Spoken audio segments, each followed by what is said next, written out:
Exodus, a religion of creation counter-story to the Monarchy Story. The premise of this section is that the book of Exodus is a fictional story designed to legitimize revolt against an oppressive king who claims divine authority. No serious scholar today would read the narrative within the book of Exodus as historical in the sense of the entire nation of Israel being held captive for hundreds of years as slaves in Egypt. Yes, that implies that Moses is also a fictional character, perhaps one reason the text of Deuteronomy has him die on the far side of the Jordan, where no memorial could be found, Deuteronomy 34, 5-6. So if the story is completely imaginary, why situate in Egypt a story authorizing rebellion against the king of Judah? Let's go back and gather some key details from the story of Solomon and Jeroboam's resistance to Rehoboam. Solomon made a marriage alliance with Pharaoh, king of Egypt. He took Pharaoh's daughter and brought her into the city of David until he had finished building his own house and the house of Yahweh and the wall around Jerusalem, 1 Kings 3:1. Pharaoh, king of Egypt, had gone up and captured Gezer, a Philistine city, and burned it down, had killed the Canaanites who lived in the city, and had given it as dowry to his daughter, Solomon's wife, 1 Kings 9:16. Why would the first act of Solomon's reign be to take Pharaoh's daughter into the city of David? Why would Pharaoh attack a Philistine city near Jerusalem? The obvious implication is that Judah and Egypt are allies, or perhaps better, sovereign and vassal. As we hear in 1 Kings 6:1, in the 480th year after the Israelites came out of the land of Egypt, in the 4th year of Solomon's reign over Israel, in the month of Ziv, which is the 2nd month, he began to build the house of Yahweh. This is plainly one of those Josiah-era insertions, which serves to suggest that the temple that Solomon builds is a replacement for the wilderness-made Mishkan, which, quote, all the people, unquote, make to house the ark, Exodus 35-38. In the temple dedication ceremony that follows, we hear that the ark of Yahweh is now ensconced in the new temple. After the recitation of how Solomon's numerous foreign wives allegedly led him to worship other gods, the text tells us of 3 adversaries, using Hebrew Satan, a label borrowed from the Persian royal context, who trouble Solomon, but not Judah as a whole. The first, the Edomite royal Hadad, fled to Egypt to escape Solomon. A few verses later, we are introduced to Jeroboam, son of Nebat, an Ephraimite of Zeradah, a servant of Solomon. The king has appointed him as slave master over the, quote, house of Joseph, unquote. Jeroboam is stopped one day on the road from Jerusalem by a prophet named Ahijah, who tells him that Yahweh will tear away the kingdom from Solomon, quote, and will give you 10 tribes, unquote. Solomon finds out and seeks to kill Jeroboam, who, quote, promptly fled to Egypt and remained in Egypt until the death of Solomon, unquote. In Egypt, he hears of the death of Solomon and the ascension of Rehoboam, but how?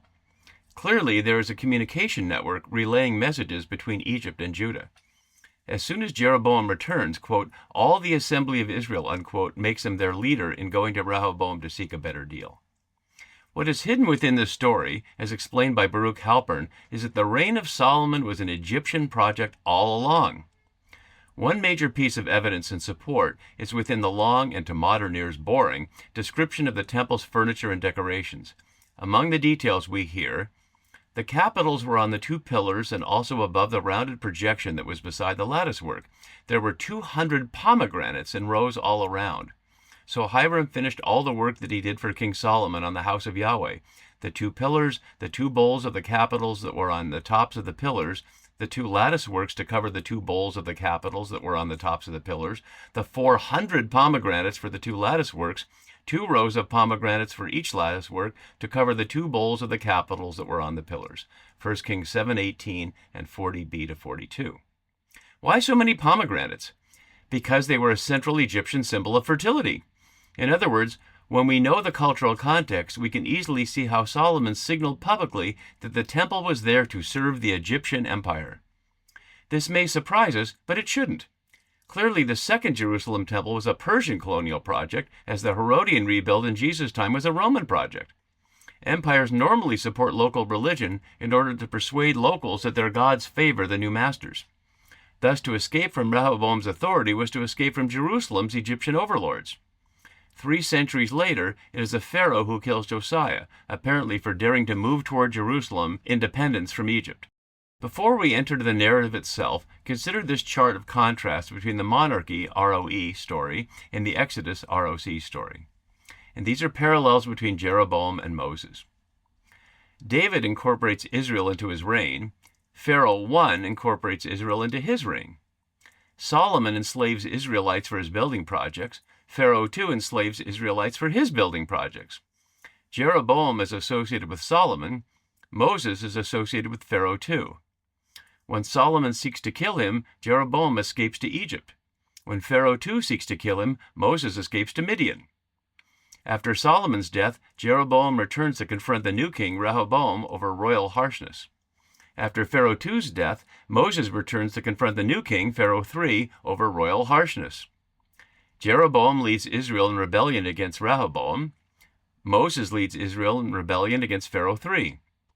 Yahweh tells Rehoboam to stop chasing the Israelites. Yahweh sends plagues on Egypt so they will stop chasing the Israelites. Jeroboam proposes a religion with Yahweh's presence throughout the land. Moses proposes a religion with Yahweh's presence in the wilderness. Finally, Jeroboam's sons are Nadab and Abijah. Aaron's, Moses' brother's sons, are Nadab and Abihu. Further, a close look at the geographic locations mentioned in the Exodus story show that the narrated journey is not out of Egypt, but out of the eastern Sinai Peninsula, that is, southern Judah, where, as I write, the Israeli government is trying to push all the Palestinians out of Gaza.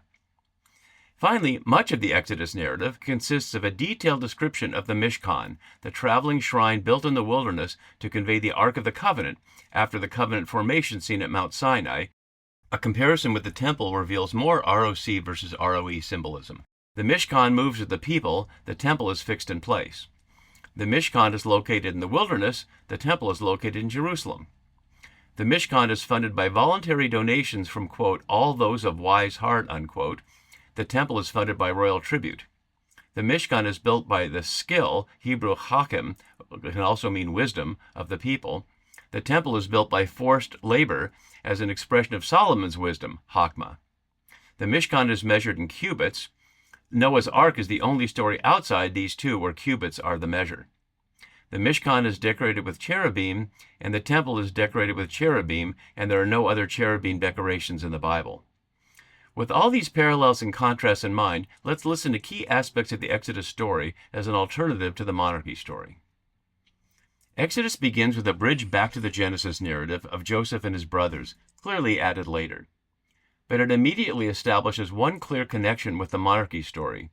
Israel's union with Egypt, Judah, was made voluntarily at Joseph's behest, but under circumstances that seem to limit options. In 2 Samuel, Israel pleads with David after Saul is dead, as we hear in 2 Samuel 5, 1-3. Then all the tribes of Israel came to David at Hebron and said, Look, we are your bone and your flesh. For some time while Saul was king over us, it was you who led out Israel and brought it in. Yahweh said to you, It is you who shall be shepherd of my people Israel. You shall be ruler over Israel. So all the elders of Israel came to the king at Hebron, and King David made a covenant with them at Hebron before Yahweh, and they anointed David king over Israel. Similarly, Joseph convinces his family, after harshly tricking them with lies, that God wants them to settle not in the promised land but in Egypt, as we hear in Genesis 45, 8-9. So it was not you who sent me here, but God. He has made me a father to Pharaoh, and lord of all his house, and ruler over all the land of Egypt. Hurry and go up to my father and say to him, Thus says your son Joseph, God has made me lord of all Egypt. Come down to me, do not delay. But as soon as David dies and Pharaoh 1 dies, things change. As noted earlier, readers only hear directly about the harshness of Solomon's reign after his death, although the lineaments are laid out in the description of Solomon's enormous wealth and the enslavement of Israelites for royal mining and construction projects. We hear immediately of Pharaoh II's fear-based oppression in Exodus 1, 8-12. Now a new king arose over Egypt who did not know Joseph. He said to his people, Look, the Israelite people are more numerous and more powerful than we. Come, let us deal shrewdly with them, or they will increase, and in the event of war join our enemies and fight against us and escape from the land. Therefore they set taskmasters over them to oppress them with forced labor. They built supply cities, Pithom and Rameses, for Pharaoh. But the more they were oppressed, the more they multiplied and spread, so that the Egyptians came to dread the Israelites. The narrator here reveals what the pro-monarchy story hides. Leaders are almost always terrified of popular rebellion. The reason is obvious. By definition, the masses far outnumber the elite, which is why empires always prefer propaganda, a good story, over war. It is cheaper, and dead war victims don't pay taxes or work as slaves. Exodus begins its narrative of resistance with an astounding story, radically countercultural in itself. 4 women acting in cross-cultural, cross-class solidarity to save the life of a Hebrew baby. There would be no Moses at all if not for the midwives' bold use of what James Scott has called weapons of the weak. When Pharaoh too demands that the midwives kill any newborn Hebrew boys, they resist by offering a transparent lie about mothers from different cultures. The midwife said to Pharaoh, "Because the Hebrew women are not like the Egyptian women, for they are vigorous and give birth before the midwife comes to them." So God dealt well with the midwives, and the people multiplied and became very strong. Exodus 1:19-20. In other words, they play into Pharaoh's all too common racist assumptions about subject peoples to save lives. Some readers may be surprised to hear God reward the women for lying. But deception and trickery are key weapons of the weak, or in the term we'll hear Rachel use in Genesis, the way of women. Who wouldn't support such lying if the Gestapo were at the door asking if you were hiding Jews? The midwife's bold act is followed by another from 2 other women, Moses' mother and Pharaoh II's daughter. Recall that in 1 Kings 3, we were told that Solomon took Pharaoh's daughter into his house. Now we find the same person standing with the Hebrew woman to save baby Moses. Imagine Ivanka Trump at an ICE detention facility working to rejoin parents with their children. It is a shocking image indeed, yet it is just such defective behavior that generates cracks in an imperial facade. We will find a similar defection when King Herod's steward's wife bankrolls the Jesus movement. Moses finds himself, like Jeroboam, torn between conflicting loyalties. He has been raised in the Egyptian court, yet his passion for justice is aroused when he sees, quote, an Egyptian beating a Hebrew, one of his kinfolk, unquote. Looking both ways first, Moses kills the Egyptian and buries him in the sand, but he's been spotted. He retreats from Egypt to Midian and settles into a witness protection program, that is, becomes a humble shepherd working for his new Midianite father-in-law. But as Jeroboam was called back after Solomon's death, so is Moses after Pharaoh's passing. His encounter with Yahweh at the burning bush is a classic religion of creation experience. There is no imperial temple, no need for priestly intermediaries. The one who is can be experienced anywhere and everywhere, not contained by official religion. Moses accepts the truth of the encounter, but mightily resists Yahweh's command to return to Pharaoh to bring the Israelites out of Egypt. Who wouldn't? It sounds like a suicide mission. Not only that, why should the Israelites listen to the seemingly half-Egyptian who has run away and now suddenly is back? Moses is right to expect that neither side will greet his return with joy. The key is that Yahweh has heard the cry of the people under slavery and will be with Moses. This is the faith/trust question. Then and now, do we really believe that the Creator is more powerful than human empire and wants to save us? It was and remains a challenging ask on God's part, yet it remains the only viable alternative to submitting to the religion of empire. The story makes clear how Egypt will be defeated and the Israelites liberated, not through divinely empowered warfare like David, but through the Creator's own power, as we hear in Exodus 14:13-14. But Moses said to the people, "Do not be afraid, stand firm and see the deliverance that Yahweh will accomplish for you today. For the Egyptians whom you see today, you shall never see again. Yahweh will fight for you, and you have only to keep still." The series of plagues expresses creation recoiling at the unsustainable imperial agricultural regime. Blood, frogs, gnats, flies, livestock disease, skin diseases on people and animals, hail, locusts, darkness, and death of the firstborn of all kinds. As numerous anthropologists have found, urban empire is simply not a healthy environment for people or others. Bad sanitation, overused soils, abused workers, human and otherwise, and other factors combine to create vectors of disease and compromised immune systems rare among smaller or more dispersed social units. As Mesopotamian empires ended when the Fertile Crescent became overcome by soil salinity, a function of abusive irrigation, so the Egyptian system of agricultural exploitation is shown to have been doomed to collapse, at least long enough for the Israelites to escape. The Israelites do not find it easy either. The narrative is a push-pull between Moses/Yahweh and the people, as they grumble about the lack of food and other conditions of their journey. Can we imagine what would be involved in persuading, as the text tells us, 600,000 people to get up and just walk away into the desert? They must, as we also must, learn again old survival skills outside the flesh pots of Egypt. They grumble about the free food Yahweh provides, comically called manna, a Hebrew word meaning, "what is it?" The freshly released slaves know nothing about edible native plants in the desert. Their 40-year journey is symbolic of new birth. 40 is the number of weeks of a human pregnancy, and thus stands for various transformative moments, whether named as years or days, for example, Luke 4, 1-2 and following. The Israelites travel across the birth canal of the Jordan River to become a new people in a new land. Along the way, in the liminal space of untracked desert, the narrative proposes a very ROC relationship with Yahweh. As if they were equal partners, Yahweh, via Moses, offers to cut a covenant with the Israelites to be their God and they God's people. Yahweh is experienced via natural phenomena, thunder and lightning and a thick cloud.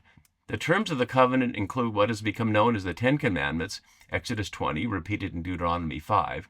Yet the text is not very occupied with laying out legal provisions, which take up only a few chapters. Much more space is given to the details of the Mishkan, the ROC alternative to the Jerusalem temple. The instructions are said to be given directly to Moses, who, quote, was on the mountain for 40 days and 40 nights, unquote, listening to Yahweh. The one narrative exception to this ROC story in support of Jeroboam's rebellion is in Exodus 32, the story of the golden calf. The scene is plainly meant to be comic. Moses comes down from his parley with Yahweh on the mountain and finds the people in wanton revelry. But the text leaves a clear hint, like one wrong note, to highlight what is really going on here, as we hear in Exodus 32, 7-8. Yahweh said to Moses, "Go down at once. Your people, whom you brought up out of the land of Egypt, have acted perversely.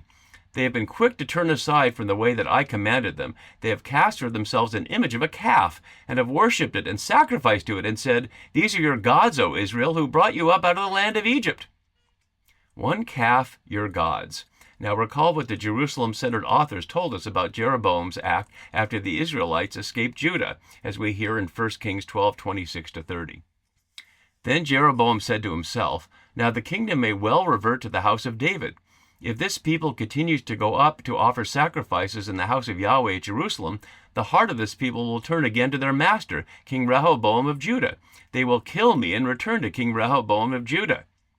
So the king took counsel and made 2 calves of gold. He said to the people, "You have gone up to Jerusalem long enough. Here are your gods, O Israel, who brought you up out of the land of Egypt." He set one in Bethel and the other he put in Dan. And this thing became a sin, for the people went to worship before the one at Bethel and before the other as far as Dan. First, recognize that the authors plainly were not omniscient and could not get inside Jeroboam's head to know what he was thinking. They are planting this intention for the reader, portraying Jeroboam as afraid of his people and willing to engage in idolatry to maintain his power. But the likelihood on the ground was that the golden calves were probably bulls, symbols of Yahweh's power. The anti-Jeroboam writers denigrate his response as a powerless calf. However, it is a bull that is slaughtered and its blood dashed on the altar and people as a mutual covenant commitment in the Exodus counter-story in Exodus 29. Just as the text implied falsely that the altars destroyed by Josiah were used for non-Yahweh worship, so Jeroboam's nation-spanning symbols were linked to wrong worship. The insertion of the golden calf story in Exodus 32 is almost certainly an addition from much later, long after Exodus had served its first purpose of legitimizing Israel's rebellion and become part of the expanding canon of Scripture. No narrative is referred to more often in the Bible than the Exodus story. As the first full text from an ROC viewpoint, Exodus establishes Yahweh as the one who liberates or saves from empire. Moses in the wilderness become the setting for the exilic and post-exilic texts, other than Genesis, that will comprise Torah, that is, the 5 books of Moses.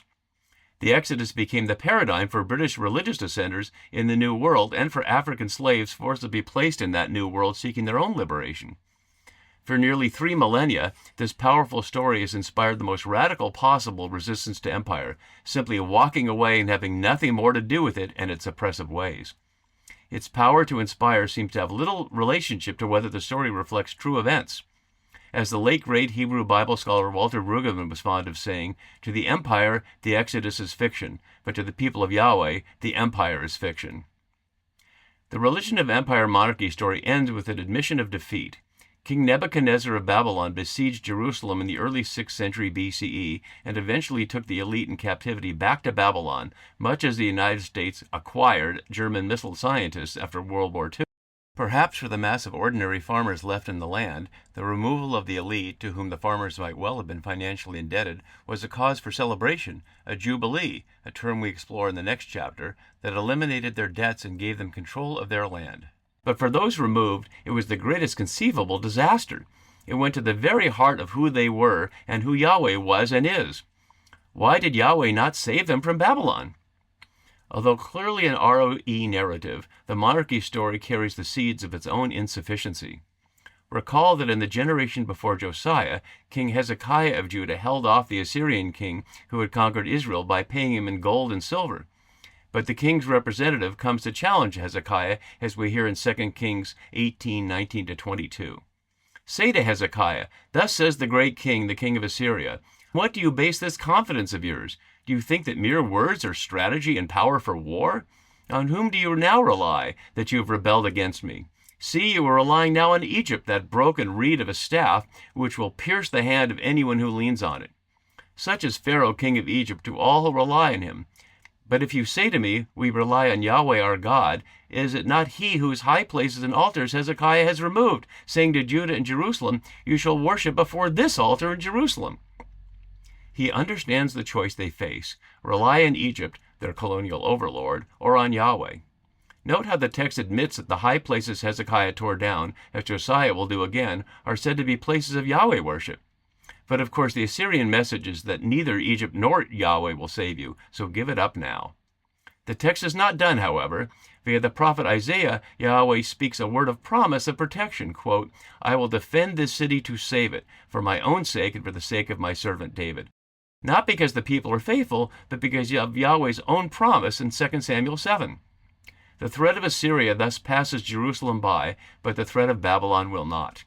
The prophet Jeremiah counsels the people to, quote, "seek the welfare of the city where I have sent you into exile, and pray to Yahweh on its behalf, for in its welfare you will find your welfare," unquote. Perhaps some would find a new life amid Babylonian prosperity. But during and after the 50 years, 586 to 532 BCE, of this wrenching experience, others reflected on their history and devised a range of options for a post-exilic, Yahweh-centered community. We now turn to these narratives.